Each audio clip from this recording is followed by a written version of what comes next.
पहले आ रहा है कि रिंग विदाउट जीरो डिवाइजर, ठीक है,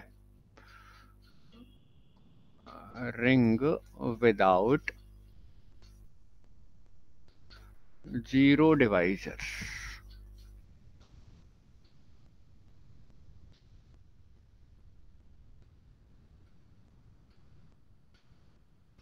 ठीक है, a ring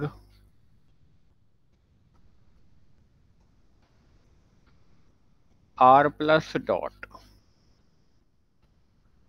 is said to be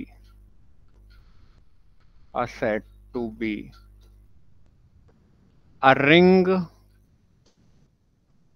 without zero divisors, without zero divisors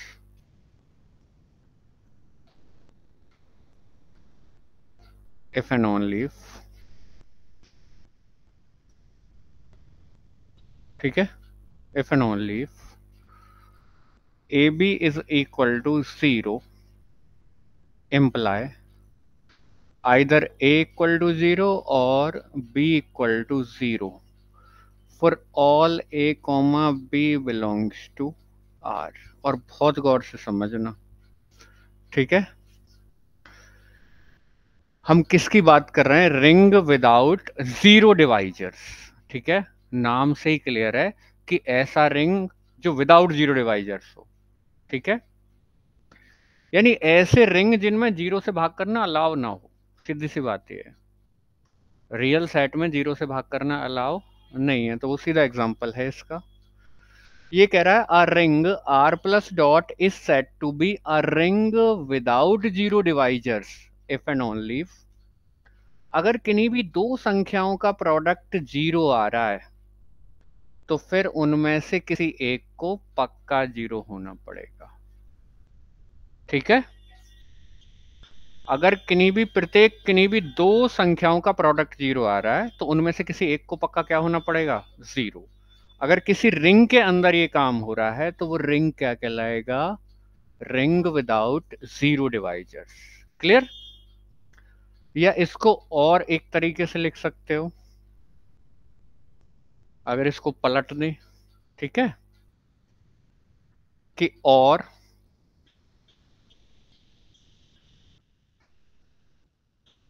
if a equal to non-zero and b equal to non-zero, so this implies AB is not equal to zero always, ठीक है, कि किन्हीं भी दो non zero elements का जो product है या कॉम्पोजिशन है सेकंड ऑपरेशन के रेस्पेक्ट में वो ऑलवेज क्या आना चाहिए, नॉन जीरो। आगे बात समझ में? वैसे आप मोस्टली ऊपर वाला ही याद रखेंगे और इसका ही यूज करेंगे, ठीक है, एंड आएगा इनके बीच में, कॉमा का मतलब है एंड, ठीक है, ये अथवा में नहीं है, ये अथवा में, कि अब किन्हीं भी दो संख्याओं का प्रोडक्ट अगर जीरो आ रहा है तो उनमें से किसी एक को क्या होना पड़ेगा, जीरो। या ऐसे पढ़ लीजिए कि अगर ए और बी दोनों नॉन जीरो, और हिंदी वाला, अगर ए और बी दोनों कैसे हैं, नॉन जीरो, तो उनका प्रोडक्ट भी क्या आना चाहिए, नॉन जीरो। क्लियर होगी बात? तो ये किस रिंग की बात कर रहे हैं हम, रिंग विदाउट जीरो डिवाइजर्स। आगे समझ में? इसके एग्जाम्पल के रूप में देख लेते हैं। एग्जाम्पल के रूप में आपने कभी ये होता हुआ देखा है कि दो इंटीजर नॉन जीरो हैं और उनका प्रोडक्ट ऑलवेज कैसा आएगा, नॉन जीरो ही आएगा, ठीक है, लेकिन प्रोडक्ट का मतलब है वो इंटीजर वाली मल्टीप्लाई। तो example given first, the ring I plus dot is a ring without zero divisor, without zero divisor, ठीक है। एक और लिख लेंगे, आपका set of real number plus और डॉट ऑपरेशन के लिए ये वाला भी होता है, is a ring without zero divisors. लेकिन आप गांठ बांध लीजिए ये वाला हिस्सा कि अगर ए और बी का प्रोडक्ट 0 आ रहा है तो या तो ए को 0 होना पड़ेगा या बी को 0 होना पड़ेगा, दोनों भी हो जाओ, कोई दिक्कत नहीं है। चलते हैं रिंग विद 0 डिवाइजर की तरफ। ठीक है, किसकी तरफ? Ring with 0 divisor. Ring with 0 divisor. अब की बार विदाउट नहीं है, विद है। A ring with 0 divisor.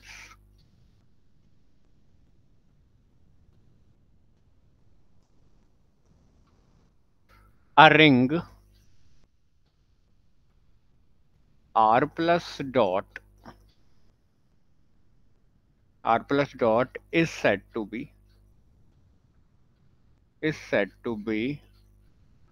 a ring with 0 divisors. A ring with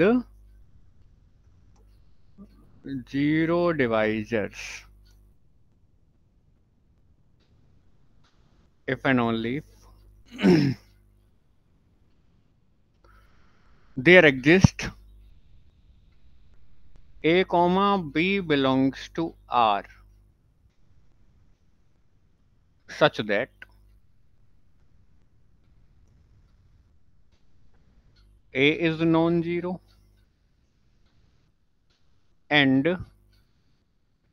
b is non-zero, imply ab is equal to 0. Clear हो गया बात? ठीक है जी, अभी आएगा। आपको अपने यूजुअल आप जहां काम करते रहते हो वहां नजर नहीं आता, लेकिन आपने ये काम अभी किया हुआ है लास्ट एग्जांपल में। याद कर लो कहां। अभी एक एग्जांपल आया था, पहले इसकी बात कर लें, इस डेफिनेशन में और पीछे वाली में अंतर क्या है मेन। कि ring with 0 divisor, a ring r plus dot is said to be a ring with 0 divisor if and only if there exist 2 element. मतलब कोई 2 मिल जाओ बस, वहां सभी के लिए था, कोई 2 मिल जाओ ऐसे कि वो दोनों अपने आप में नॉन जीरो हो लेकिन उनका प्रोडक्ट क्या आ रहा हो, 0। क्लियर होगी बात? एग्जाम्पल के रूप में देखें कि द रिंग, आज ही बात हुई थी, द रिंग 0, 1, 2, 3, 4, 5 रिंग प्रूफ करके आए ना इसको, with addition modulo 6 and multiplication modulo 6 is a ring with 0 divisors, with 0 divisors। देखें, because there exist 2 which is not equal to 0 and 3 which is not equal to 0 belongs to R, but 2 multiplication modulo 6 3 is equal to 0। मिल गया ना? Matrix में भी ले सकते हैं आप, matrix में भी ले सकते हो, दो नॉन जीरो मैट्रिक्स का प्रोडक्ट 0 यानी नल मैट्रिक्स आ सकता है। ठीक है, तो मैट्रिक्स का रिंग भी हम प्रूव करके आए। तो ये बढ़िया एग्जांपल है रिंग विद 0 डिवाइजर्स का, और ये रिंग अपने आप में प्रूफ हो चुका है। तो आपको समझ में आ गए ring with 0 divisors and ring without 0 divisor. ठीक है, और एग्जांपल्स ऐसे मिल जाते हैं आपको, मैट्रिक्स वाला भी मिल जाएगा आगे। ठीक है, जब आप पढ़ोगे तो। कोई परेशानी यहाँ तक? ठीक है, अब जब रिंग विदाउट 0 डिवाइजर की बात हो ही चुकी है, दोनों डेफिनेशन क्लियर है। पहली डेफिनेशन ये थी कि दो नॉन जीरो एलिमेंट का, प्रत्येक दो नॉन जीरो एलिमेंट का प्रोडक्ट क्या आना चाहिए, नॉन जीरो। ठीक है, मतलब पहली वाली की बात कर रहा हूं, दो नॉन जीरो एलिमेंट का प्रोडक्ट ऑलवेज अगर क्या आ रहा है, नॉन जीरो, तो ऐसा रिंग होता है रिंग विदाउट जीरो डिवाइजर्स। या कि नहीं, दो एलिमेंट का प्रोडक्ट जीरो आ रहा है तो किसी एक को क्या होना पड़ेगा, जीरो होना पड़ेगा, वो था रिंग विदाउट जीरो डिवाइजर्स। लेकिन रिंग विद जीरो डिवाइजर के लिए क्या है कि इनको स्ट्रिक्टली बोला गया है कि दोनों नॉन जीरो हैं, और फिर भी इनका प्रोडक्ट क्या आ रहा है, जीरो। यानी कोई दो ऐसे मिल जाओ, सभी के लिए नहीं है, कोई दो ऐसे मिल जाओ। Clear?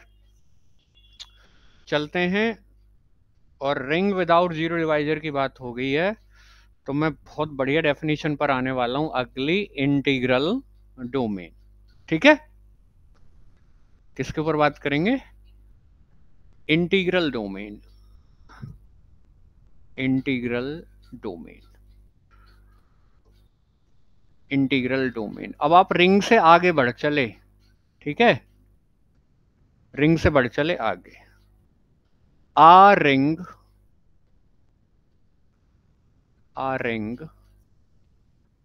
Are plus dot is such that, मतलब कोई रिंग ऐसा है, पहला आर इज कॉम्यूटेटिव। कैसा है जी? हाँ। नंबर दो, आर हैज यूनिटी, और यूनिटी आप जानते हो दूसरे ऑपरेशन के रेस्पेक्ट में जो आइडेंटिटी एलिमेंट की तरह बिहेव करे। और नंबर तीन, R is without zero divisors, without zero divisors. Then R plus dot, then the ring, then the ring R plus dot is called an integral domain, is called an integral domain. Integral domain. Ring में कुछ और extra properties बढ़ गई कि पहली बात तो भैया रिंग, ठीक है, और रिंग की आपको पता है पहले ऑपरेशन के लिए अबेलियन ग्रुप, दूसरे के लिए सेमी, और दो डिस्ट्रीब्यूटिव लॉ। कॉम्यूटेटिव हो जाए, कॉम्यूटेटिव होना दूसरे ऑपरेशन के लिए कॉम्यूटेटिव होना। यूनिटी एलिमेंट, एक ऐसा एलिमेंट मिल जाओ कि जो सेकंड ऑपरेशन के लिए आइडेंटिटी एलिमेंट की तरह बिहेव करे, और विदाउट जीरो डिवाइजर, अभी आपने समझा है, ठीक है। तो फिर हमारा जो रिंग है, अगर उसके पास ये तीन प्रॉपर्टी मिल जाती है, तो रिंग कैसा कहलाता है जी, इंटीग्रल डोमेन कहलाता है। और इसका एग्जांपल भी मेरे पास है बढ़िया, इसका एग्जांपल,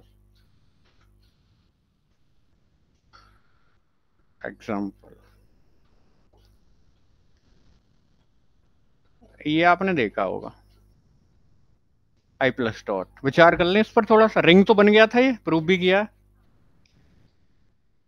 दो इंटीजर की मल्टीप्लाई ऑलवेज कॉम्यूटेटिव होती है, पहला पास। मल्टीप्लाई के लिए आइडेंटिटी एलिमेंट वन इसके पास है, तो यूनिटी भी है, और ये विदाउट जीरो डिवाइजर भी है, कि दो नॉन जीरो इंटीजर्स का प्रोडक्ट ऑलवेज क्या आएगा, नॉन जीरो। तो ये बनेगा इंटीग्रल डोमेन या नहीं? ये नॉन इंटीग्रल डोमेन है, बहुत बढ़िया, कि I plus dot is an integral domain. ठीक है, बहुत बढ़िया एग्जाम्पल है, और ये बहुत काम आने वाले हैं आपके अगली क्लासेस में। नंबर सेकंड की बात करूं, कोई भी फील्ड उठा लो, फील्ड ऑलवेज इंटीग्रल डोमेन होता है, तो आर प्लस डॉट ये भी होता है अपने आप में, और इनके वाजिब कारण भी हैं। ठीक है भाई, रिंग तो ये बनते ही बनते हैं, ये भी वही मल्टीप्लाई के लिए कॉम्यूटेटिव है, वन इसके पास है यूनिटी एलिमेंट मल्टीप्लाई के लिए, विदाउट जीरो डिवाइजर होता है, कभी भी दो नॉन जीरो रियल नंबर का प्रोडक्ट जीरो नहीं आता। क्लियर है ना? बताइए कोई दिक्कत आई हो तो। इसके लिए साइड में हल्का सा काम कर लें आपको समझाने के लिए। अच्छा, मैं एक चीज देख पा रहा हूं, चलो वो फील्ड में करते हैं, ठीक है। वो किस में करते हैं? फील्ड में। और एक और इंपॉर्टेंट अलजेब्राइक स्ट्रक्चर और जिसका नाम है फील्ड। देखना फील्ड क्या कहता है। फील्ड, ठीक है। फील्ड की भी डेफिनेशन की शुरुआत मैं रिंग से करूंगा पहले, ठीक है। कि रिंग कोई, अभी तो रिंग बड़ा होकर, अभी पिछले वाले में हमने क्या बनाया था? Integral domain. अब रिंग कोई कुछ प्रॉपर्टीज देकर किस में बदलेंगे? फील्ड में कुछ एक्स्ट्रा प्रॉपर्टीज अटैच करेंगे। तो बात करेंगे फील्ड की, कि R ring R plus dot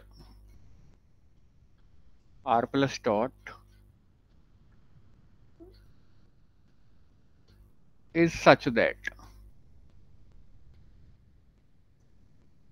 number first R is commutative। अच्छा, मैं रिंग के लिए बात कर रहा हूं तो F लिख सकता हूं। फील्ड के लिए बात कर रहा हूं तो क्या लिख लूं इसको? F लिख लो, बहुत बढ़िया। F is commutative. जानते हो आप कॉम्यूटेटिव होना क्या है? Number 2, F has unity. और number 3, every non-zero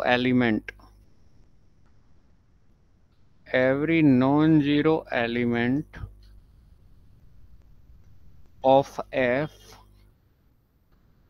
has its multiplicative inverse।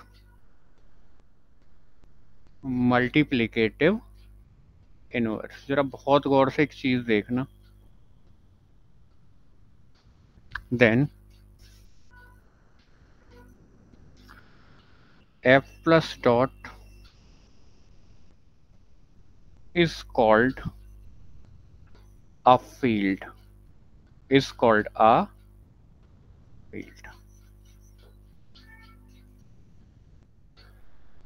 शुरुआत कहाँ से हो रही है? रिंग से ही हो रही है, ठीक है। मतलब आपके पास है क्या? रिंग है, और ये रिंग कैसा हो? कॉम्यूटेटिव हो। इस रिंग के पास यूनिटी एलिमेंट भी हो, और हर कैसे एलिमेंट के पास नॉन जीरो, ठीक है। ये जीरो एलिमेंट पहले ऑपरेशन का आइडेंटिटी होता है, बस उसको छोड़ दो। बाकी सभी एलिमेंट के पास मल्टीप्लिकेटिव इनवर्स होना चाहिए, यानी दूसरे ऑपरेशन के लिए इनवर्स। पहले ऑपरेशन के लिए तो होता ही होता है, क्योंकि अबिलियन ग्रुप बनता है।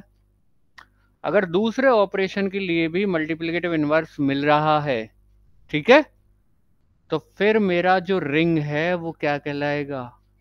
फील्ड कहलाएगा। जरा डेफिनेशन बहुत गौर से देख लो, क्योंकि काम आने वाली है, बहुत काम आने वाली है। कोई रिंग F प्लस डॉट अपने आप में फील्ड बन जाएगा कब? जब पहली बात तो कॉम्यूटेटिव हो, उसके पास यूनिटी एलिमेंट हो, और प्रत्येक नॉन जीरो एलिमेंट क्या रखे? मल्टीप्लिकेटिव इनवर्स रखे, ठीक है। यानी दूसरे ऑपरेशन के लिए इनवर्स एलिमेंट रखे, और किसको छोड़ देना है? बस जीरो को छोड़ देना है। आगे बात समझ में? तो इसके भी बढ़िया एग्जांपल देख लेते हैं। कुछ ऐसे देखते हैं जो होंगे, और कुछ ऐसे देखते हैं जो नहीं होंगे।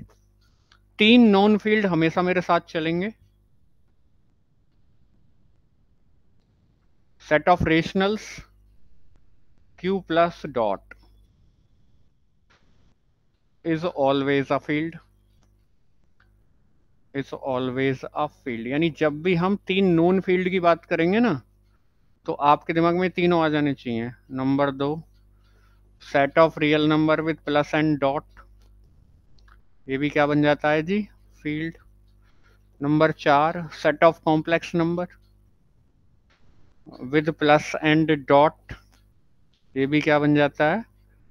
फील्ड। लेकिन ऐसा भी एक एग्जांपल दे दें जो फील्ड नहीं बनता।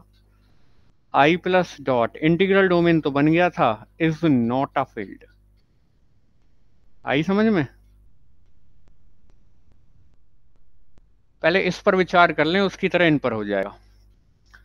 Q प्लस अबिलियन ग्रुप होता ही होता है, 2 रेशनल्स की मल्टीप्लाई कॉम्यूट करती है। सेकंड ऑपरेशन के लिए आइडेंटिटी यानी यूनिटी एलिमेंट 1 इसके पास होता ही होता है, और प्रत्येक नॉन जीरो एलिमेंट का आप मल्टीप्लिकेटिव इनवर्स निकाल सकते हो। 2 का 1/2 आएगा, 4/5 का 5/4 आएगा, ठीक है। हर नॉन जीरो एलिमेंट का मल्टीप्लिकेटिव इनवर्स मिल जाएगा, लेकिन जीरो का नहीं मिलता, तो जीरो का हमें चाहिए भी नहीं, तो ये अपने आप में फील्ड बनेगा। सिमिलर तरीके से ये और सिमिलर तरीके से ये, लेकिन ये क्यों नहीं बनता, इस पर विचार कर लेते हैं। ये रिंग भी है, कॉम्यूटेटिव भी है, यूनिटी भी इसके पास है, लेकिन प्रत्येक नॉन जीरो एलिमेंट का मल्टीप्लिकेटिव इनवर्स इसमें नहीं मिलता। 2 का 1/2 होता है मल्टीप्लिकेटिव इनवर्स, लेकिन 1/2 इसके पास नहीं है, तो ये इसलिए फील्ड नहीं बन पाया। देख लीजिए डेफिनेशन, कोई दिक्कत हो तो पूछिए।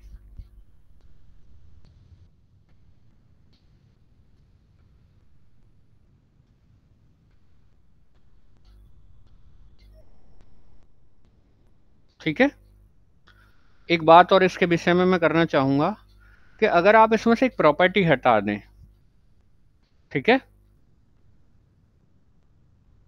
अगर इसमें से कॉम्यूटेटिव वाली प्रॉपर्टी हटा दें तो वो डिवीजन रिंग या स्क्यू फील्ड की डेफिनेशन बन जाएगी, जिसकी आपको ज़्यादा ज़रूरत नहीं है कहीं। ठीक है, बस डेफिनेशन के रूप में इतना जान लें उसकी के कि अगर आप इसमें से कॉम्यूटेटिव वाली कंडीशन हटा देते हो तो बची कुछ जो डेफिनेशन है वो किसकी है, डिवीजन रिंग या स्क्यू फील्ड की।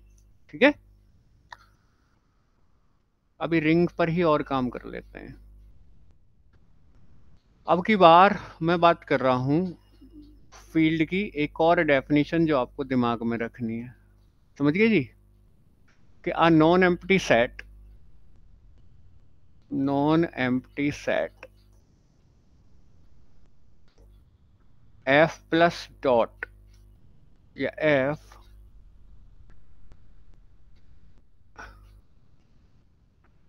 या फिर थोड़ा डायरेक्ट ही कर लीजिए, ठीक है, फिर ना मुझे प्रॉपरली लिखना पड़ेगा कि f plus dot, algebraic structure बन चुका है तो दोनों बाइनरी ऑपरेशन है, f plus dot is a field. अब की बार ये खाली सेट है, ये बात याद रखना।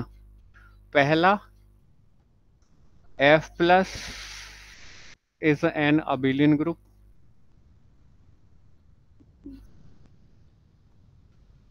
Number 2 f0 comma dot is N abelian group,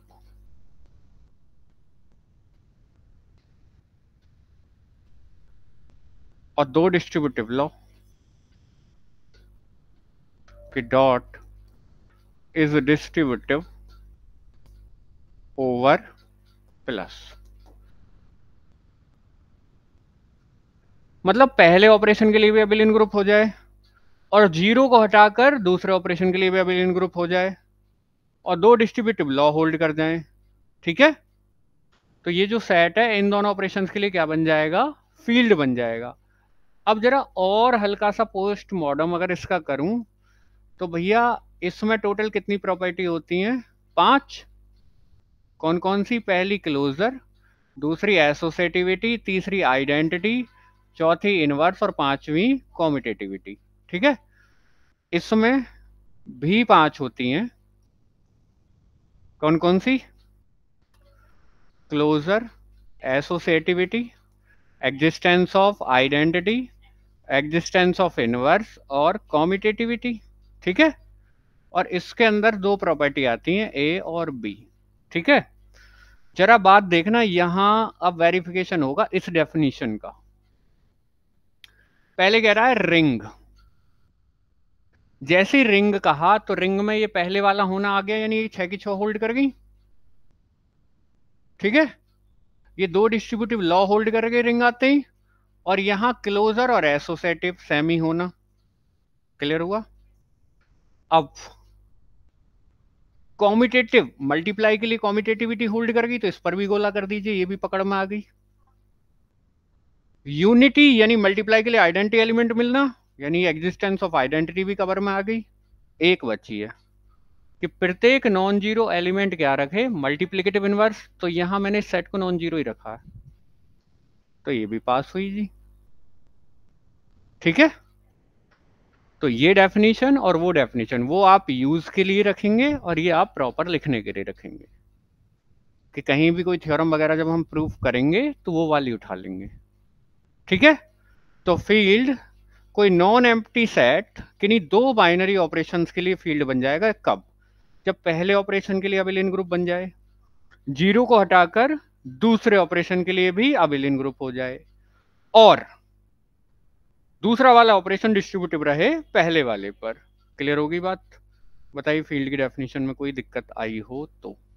example हमने इसके देख लिए, कोई परेशानी तो नहीं है? बढ़ते हैं आगे।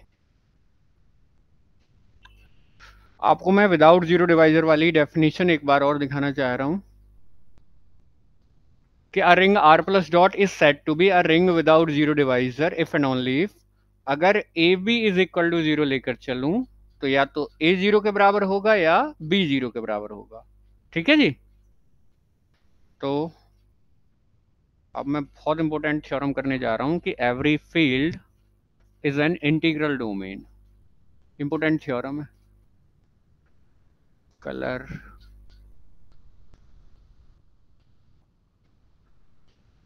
every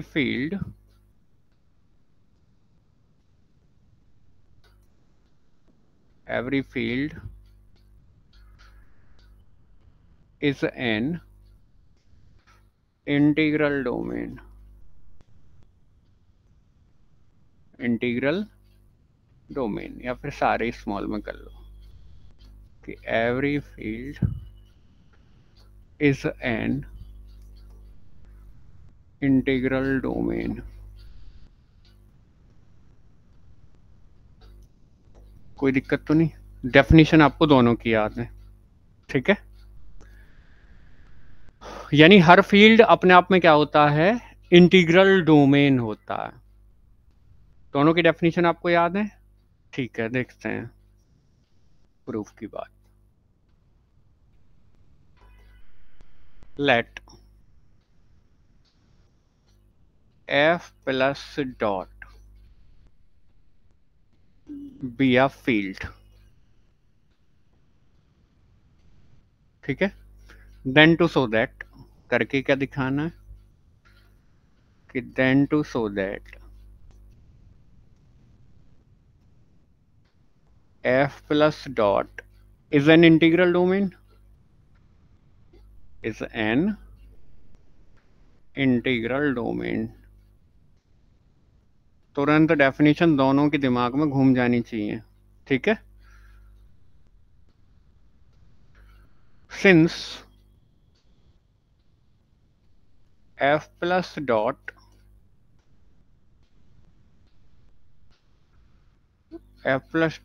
is a field, then definition यही लिख दूंगा कि F plus dot is a ring, is a commutative ring,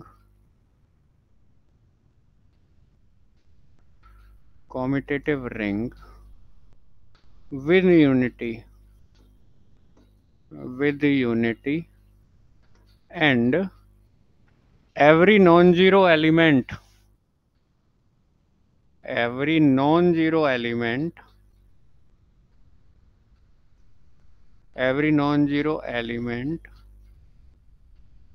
has its या has its multiplicative inverse। Definition पूरी आ गई ना फील्ड की? Multiplicative inverse. कोई दिक्कत तो नहीं? अब एक काम करो, मैंने फील्ड की डेफिनेशन लिखी, मुझे एफ प्लस डॉट को इंटीग्रल डोमेन दिखाना है, तो इंटीग्रल डोमेन की डेफिनेशन होती है अ रिंग जो अपने आप में कॉम्यूटेटिव हो, यूनिटी रखता हो और एक विदाउट जीरो डिवाइजर हो। तो देखना जरा गौर से, रिंग तो आपने यहां से बोल दिया, कॉम्यूटेटिव यहां से बोल दिया, और यूनिटी भी इसके पास है, तो बस विदाउट जीरो डिवाइजर दिखाना रह गया। तीन प्रॉपर्टी तो अपने आप ही हो रही हैं, बस क्या दिखाना रह गया है? विदाउट जीरो डिवाइजर दिखाना रह गया है। चलते हैं जी कि to show to show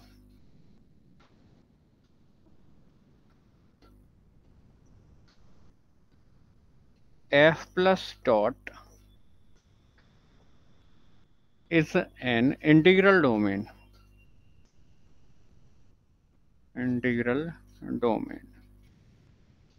Then it is sufficient to show that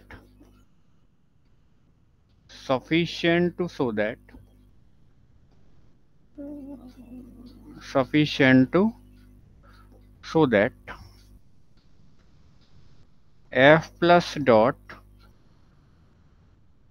is without zero divisors.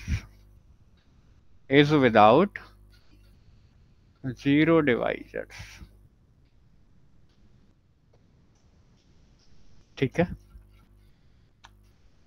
अगर विदाउट जीरो डिवाइजर की बात चले तो डेफिनेशन आपको पता है कि अगर किन्हीं भी दो संख्याओं का प्रोडक्ट लूं तो अगर दो संख्याओं का प्रोडक्ट जीरो लेकर चल रहा हूं तो उनमें से किसी एक को क्या होना पड़ेगा, जीरो होना पड़ेगा। तो let a comma b belongs to f, ठीक है। And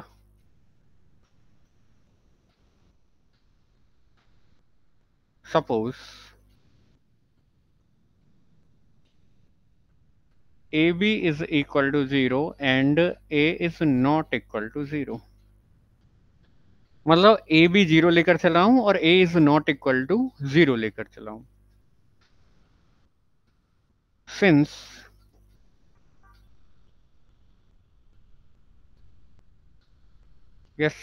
f is a field अगर f फील्ड है तो फील्ड के अंदर प्रत्येक नॉन जीरो एलिमेंट का मल्टीप्लिकेटिव इनवर्स मिलता है, तो a inverse belongs to f, ठीक है। Then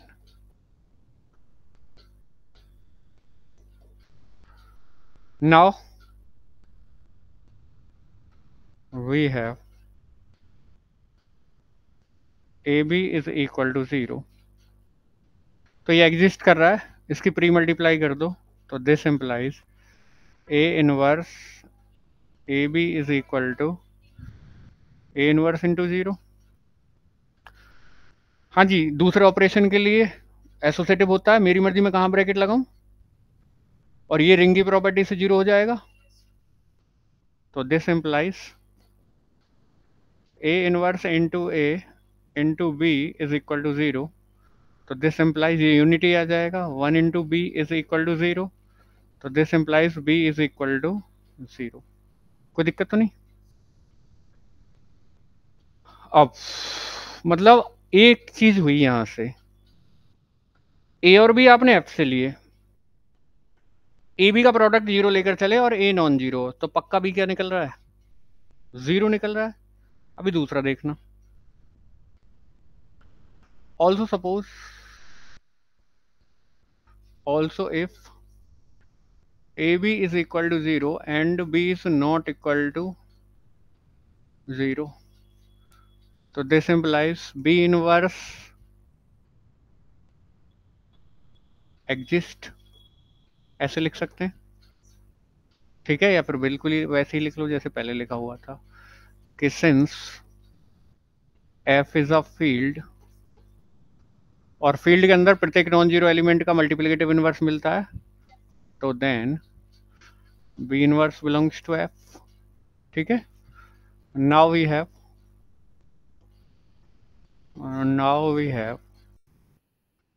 ab is equal to 0, दोनों साइड पोस्ट मल्टीप्लाई कर लो b इनवर्स से, तो ab into B inverse is equal to 0 into B inverse, मेरी मर्जी में कहाँ ब्रैकेट लगाऊं, तो a into B inverse is equal to 0, तो this implies a into unity element is equal to 0, this implies a is equal to 0।